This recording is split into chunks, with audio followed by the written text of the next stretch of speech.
TGO, Tom Gruenwald Outdoors, is brought to you in part by HT Premium Ice Tackle, Polar Fire Gear. This is how it's done. Vexilar, ice fishing begins when you turn your Vexilar on. And Tourism Saskatchewan, Saskatchewan, Canada's best freshwater fishing.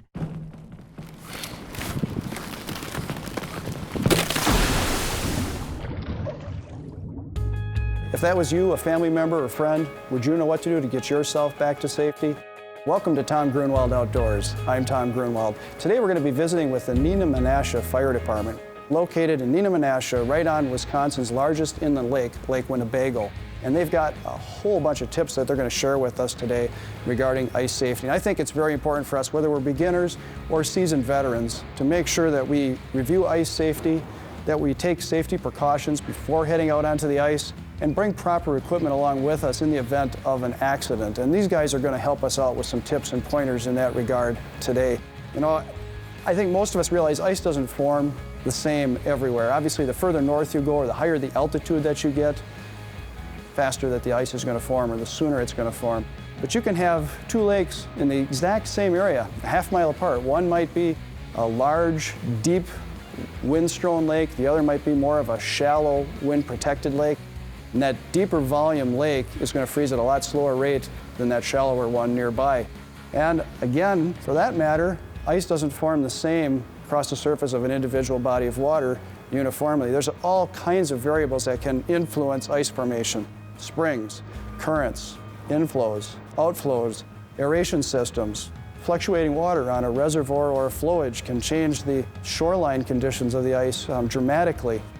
You could have a flock of birds that lands somewhere and stays out in the middle of a body of water for a period of time before leaving, and that ice can refreeze, and that's going to be thinner than the ice surrounding it. So there's a lot of things to think about. These guys are going to help offer some tips to us today for how to stay safe while we're on the ice, precautions that we should take while traveling on the ice, and in the event we would happen to go through, how to use those things to get ourselves back to safety.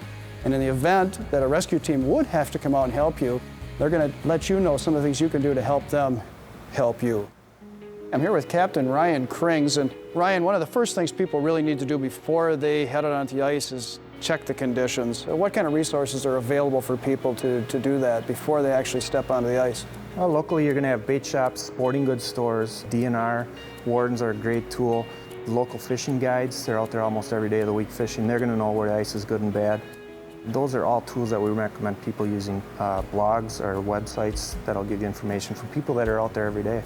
And then once you do step onto the ice, I always like to take a chisel with me and just kind of poke ahead. Great idea, especially early, late season ice, to make sure that you've got ice that's going to support you. Taking a chisel similar to this, somebody leading the way and actually checking the ice to see how much you have, 6 inches, an inch, a foot. That way you know that you've got safe or unsafe ice without having to put a vehicle or a person through. And it's always a good idea to carry along like these safety picks, something around your neck like these. They're picks that you can use to help slide yourself or pull yourself out of the water back onto the ice. The kind here with the lanyard that goes through the sleeves is nice, like the children's mittens, keeps the picks handy at all times. And the retractable sheath protects you from that point, but when needed, you can use that. You got the arm guards, which also help to keep your arm from sliding in addition to the pick to pull yourself out. But I think there's some other things people could probably consider bringing along with them too. Do you have any thoughts on that or recommendations? A lot of the things that we bring with us on rescues every time we go out, people have laying around the house can bring with them. It's going to help them positively make a rescue.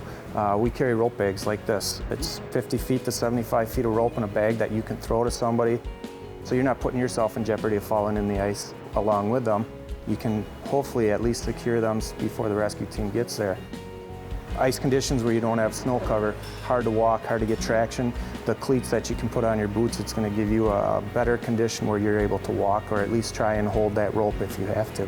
Okay, and then today's technology is important. GPS is huge. You can actually go and you can get coordinates for areas of bad ice or ice heaves and cracks. I like to actually hit a waypoint where I leave the shore, and then I can actually, while I'm on the ice, if I get into some kind of a situation where I'm in a whiteout or get disoriented, I can follow that same path back to shore safely.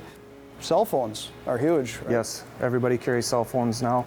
Our comm center And a lot of the comm centers in the state can, when you call them, actively pick up a GPS coordinate from your cell phone, which in turn they can give to us, so that instead of us going out and performing a search to find you, we can get at least close to where your coordinates are using the cell phone that you've got. And a lot of your team recommended that that gets kept in a Ziploc bag or a waterproof pouch, Right. so that it's available if it gets wet. Obviously, may not be of any use. And also, having an LED light, just like one on the cell phone, you know, you use the GPS coordinates to get to the right area. If it happens to be twilight or an evening condition, that LED or the light on the cell Right. phone might help you locate the person. Right. We've used the cell phone lights before, even the small lights that you clip on your hat, some kind of a lighting mechanism that we can at least see. It's going to make our response that much quicker. Join us here today on Tom Gruenwald Outdoors as we review ice safety. You're watching TGO, Tom Gruenwald Outdoors. Joining me now from the Neenah Menasha Fire Department is Chris Ader. Chris is one of the dive rescue team members here with the fire department. And, you know, despite our best efforts, accidents do happen. I'd like to ask you just a few tips, and there's questions people ask all the time. Does the hole look dark up there, or does it look light when I look upward? Should I try to get on my back, float onto my belly? Should I try to get some of the heavy clothes off? All kinds of things like that. And I'm just curious, okay, if you and I are out fishing and I go through the ice, what kind of things should the two of us be doing to take action so that we can ensure that I'm going to get back up safely? If your friend falls in, person on top of the ice should definitely call 911. Get that process rolling, get the rescue crew coming. If you're the person in the water and you fall through and you're looking up and you find yourself under the ice, try to stay calm, reach up. If you're touching the ice, feel around, you're probably not far from the hole. Grab onto the edge if you can find it, and then kind of pull yourself to the edge of the ice there. If you're the friend on top of the ice and you see your friend come up, you've already called 911, they're on their way. You can possibly rescue your friend, but you don't want to get too close to the hole to create a second victim situation. Okay, let's just say now it's you and I out there, and for whatever reason you're in the water and I'm not able to get you out. The ice rescue team is going to come. What kind of things can we expect to see in terms of equipment and the process that you're going to use to help get that person safely back out of the water and back onto the ice? Basically, we're going to be in suits. It's going to be water suits. We've got some suits here to show you later on. We're going to have flotation devices on us, so we're going to get in the water with that person. If we can't pull them out ourselves right on the surface too, we're going to get in the water and we're going to bear hug that person, and we'll have a rope attached to us. If you're the victim, just listen to your rescuer. He's going to tell you exactly what to do to get you out safely. You're going to be there to provide instructions, and it's key just to try to stay calm, listen to the instructions, follow those. You know, we could go through this whole procedure. We get the person back up on the ice, and a lot of people might think, okay, they're out of the water, we got through this situation, but really, the situation from a rescue standpoint for you has only begun. You've still got to get that person who's now wet in very cold air temperatures with possible serious wind chills and maybe suffering serious hypothermia back to the shore. So what kind of things do you do at this point to help that victim so that you know you're going to get them back to shore safely? Basically, that rescue team is going to want to get all the wet clothes off of you. It depends on how you went in. If it was a traumatic way of going in, they're going to want to put a longboard on you and make sure that you don't have any spinal neck injuries, things like that. And then what they're going to do is get all the clothes off of you and put you inside of, it's a warming blanket, it's like a big sleeping bag. They'll take you back in the boat that we have here. Let's just say that it's a situation where you and I are fishing, I went in the water, you helped me out. We don't have any ice rescue team, there's no EMTs, paramedics, or anybody else present. What things should I do to try to get warmed up as fast as I can in that situation? Basically, again, you're going to want to get those cold, wet clothes off and try to, if you have anything like an emergency blanket, things like that to wrap that person in, possibly some of your clothes if you're warm enough. Take off your jacket because it's dry and warm. Give that to them so that they can warm up. And make sure that 911 was called and that process has started, and get those ambulance and fire trucks coming. So essentially it's the same procedure. What you want to do is get those wet clothes off and try to warm your body. It sounds like a gradual warming when you're talking about wrapping in a blanket or wrapping in somebody else's coat or clothing that's dry. and try to just start to gradually warm that person just as you would treat frostbite, essentially. Absolutely. All right, and I've got to ask about the boat. I'm really interested in this airboat. Can you tell me a little bit about it? Obviously, it's a little different than launching a boat in the summertime. You're actually taking that boat and launching it, so to speak, onto the ice. And as you're trying to drive it and run this thing out across the ice, you don't have any kind of a keel or a rudder below the surface of the water. So I imagine it must be difficult and kind of unique to be able to handle this boat too, correct? We have it on a trailer, and we'll trailer it out just like you trailer any boat out to the landing. We'll get to the landing and we can deploy this right on top of the road if there's snow on there, or we can back it down in if there's ice down below on the water. We can back it down and it just tilts up, just kind of slides off the trailer. Once it's on the snow or ice, we can maneuver it or point it in the right direction because it's powered by a fan. And then once we're out there, we're kind of at the mercy of the wind a little bit too, because the wind can kind of throw us around a little bit. There's no, like we said before, no keel to guide you. It's a steering wheel with rudders on it that kind of guide you out there. The rudders are up in the air, so Yep. when you're out on a windy lake with all kinds of wind currents and gusty winds, you've got a challenge just really handling that boat. So I imagine you have to be Absolutely. trained especially in the operation of just driving one of these boats on the ice. Definitely. It's hard to manage it, and once you get to the site where you do have a rescue, we also have to manage it there too, because the wind can blow it after it's stopped also. All right, excellent. Well, I really appreciate all the tips and the help. No problem. Hey, join us. We're going to go out with the dive team from the Neenah Fire Department right after this.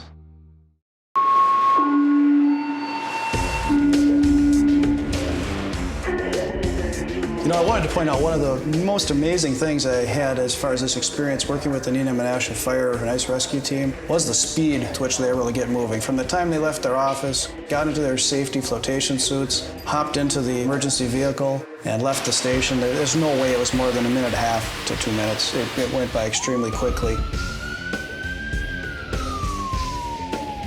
And even the time that it took them to transport the gear and the crew to the site, I would say it was less than 5 minutes. Again, it depends on the location of the place where they need to go. Still, it's reassuring to know just how fast these professionally trained people can move and get out there to help you. So if we are in need, you are in good hands. The boat that they use, it's amazing. This Kevlar reinforced hull allows them to travel right across the ice. We launch actually right on top of the ice. And of course, there are times we need to go through open water, pressure ridges with open water and cracks. The boat travels right across those with ease.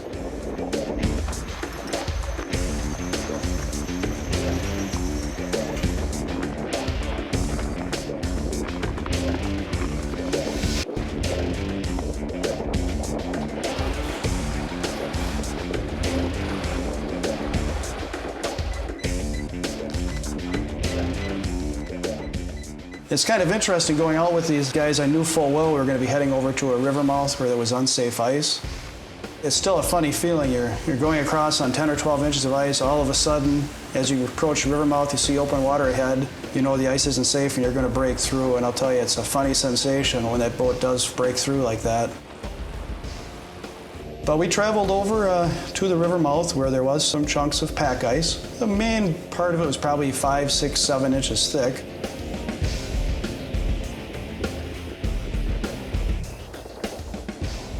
We had a place where we could pull the boat up. As is normal protocol, the team pulled up to the ice cake and secured the boat to it so it didn't drift away and leave anybody stranded. And once we had the boat secured, we had Steve Kruger, our victim, come out and help us out here a little bit. Steve started apprehensively walking toward an area we knew was unsafe. And this is scenario one. Boom, you fall in. If you have a partner with you, you've got someone there to help you, you can go ahead and you can extend something out like a safety throw rope, for example, like we had. First time I threw one, what do you think of that? This way here I can secure myself and he can kind of distribute his weight, get himself up toward the surface of the water where I can pull him back to safe ice. Another scenario might be an instance where you don't have someone with you. And in those cases, you're going to need to use your ice picks and try to get yourself out. Now note here that a trained professional in perfect condition and someone who's done this many times before and knows how to deal with it Look how he's straining just to try to pull himself back up to the ice pack. It's not an easy thing to do, but the ice picks make it a lot less challenging and make it a little easier.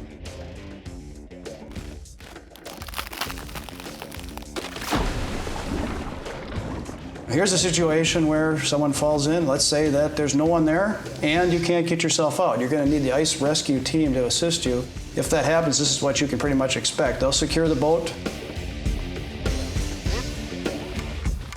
Notice how the rescue team distributes their weight, makes their way across the ice, approaches the victim, is giving instruction now the whole time, gets in with the victim, and you'll watch here, you'll see him tap his head. That's a signal to his partner that the victim is secured and they're ready to start making the move. And here he can pull them back across onto safe ice to the boat where they can be transported, warmed, and taken in for the appropriate medical treatment.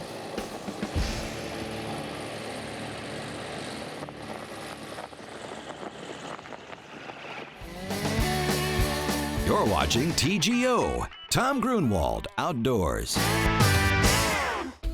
Hello everyone and welcome back to Tom Gruenwald Outdoors. You know, I really can't describe the feeling that overcame me as we approached the river mouth in that airboat.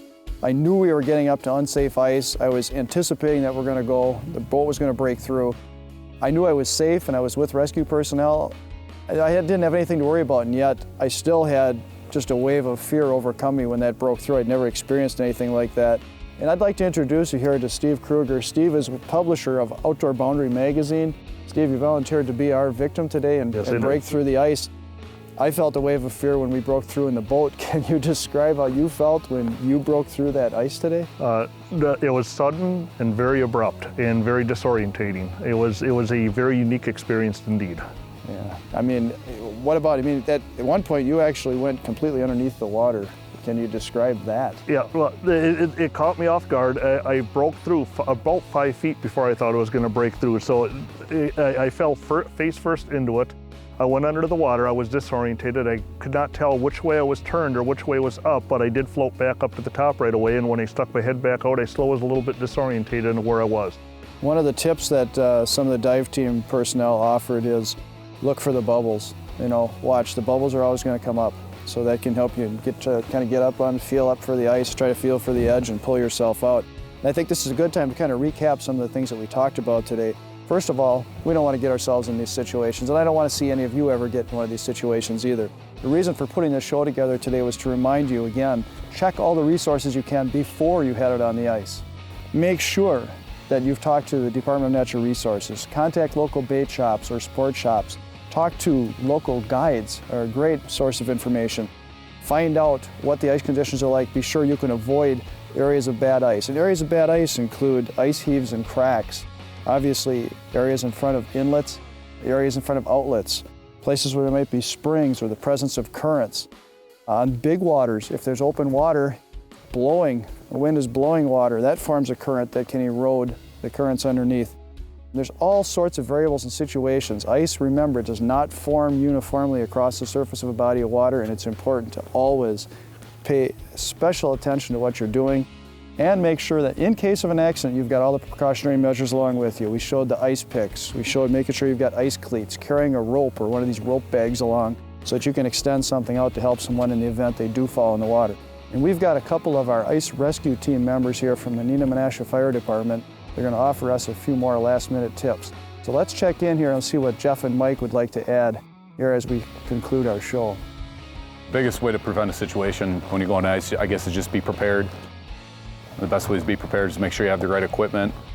Ice alls, like you saw us use in the video, a cell phone preferably in a Ziploc bag in case you do fall through. A lot of people's lives have been saved by cell phones. We work on a 911 system. It's called Enhanced 911. We can actually locate GPS coordinates as if somebody does call 911 by cell phone. And because we have GPSs in all of our boats, we can punch those coordinates in, and it saves a lot of time for us out there searching. Ice cleats on your feet is a big thing. As you saw when we were retrieving our victim today, Steve, the ice cleats were essential for pulling out. If you don't have them, finding some sort of anchor spot, an ice auger hole can work really good to put your foot in. And that can allow you to then counter out the weight of the victim you're trying to pull out. Otherwise, if you're on bare ice, you're just going to get pulled right back into the hole. The ice is never 100% safe. But if you are going to drive out in your vehicle on the ice, take your seatbelt off, roll your window down. You know, it's a good idea to have a life jacket with you. Like in my truck, I got a rope in there. In case you see somebody else go through, you can always throw them a rope and help them out. You know, watch the ice conditions where you are. Go get information from local bait shops and stuff like that.